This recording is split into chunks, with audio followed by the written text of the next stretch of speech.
បញ្ហាដដែលត្រូវបានកាត់ឡើងជាបន្តបន្ទាប់កុមារីម្នាក់ត្រូវបានម្ដាយនាំមកតាំងពីខេត្តព្រៃវែងដោយសារតែមានការកកស្ទះអាចត្រចៀកនៅក្នុងរន្ធត្រចៀករបស់កូនគាត់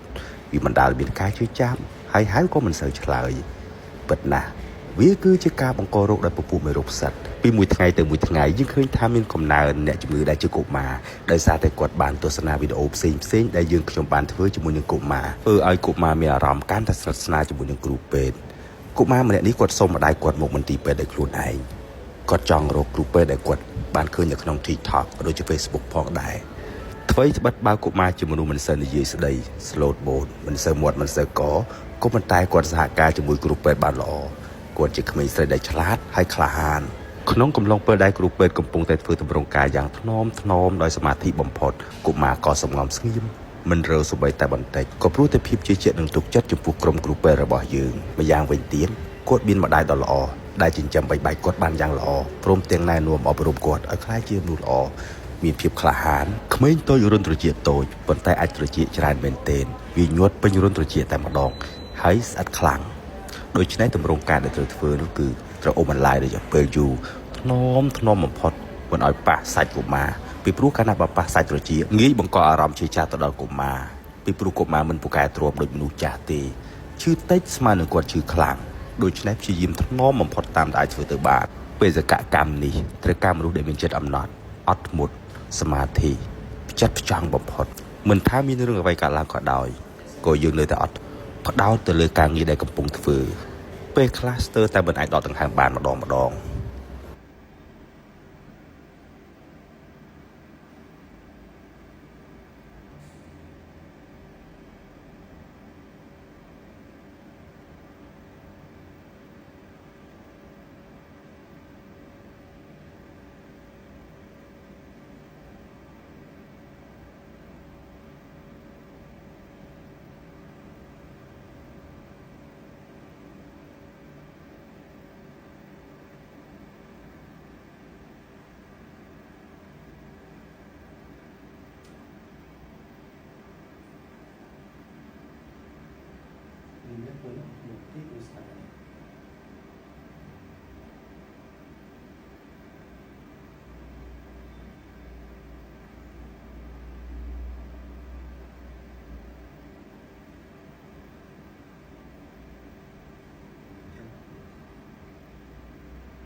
លើទីបំផុតយើងក៏បានយកវាចេញដោយជោគជ័យ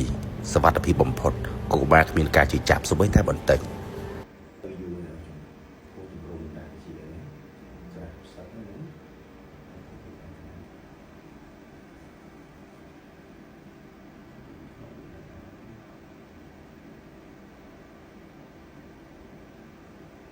ឈឺនេះក្មួយមិញ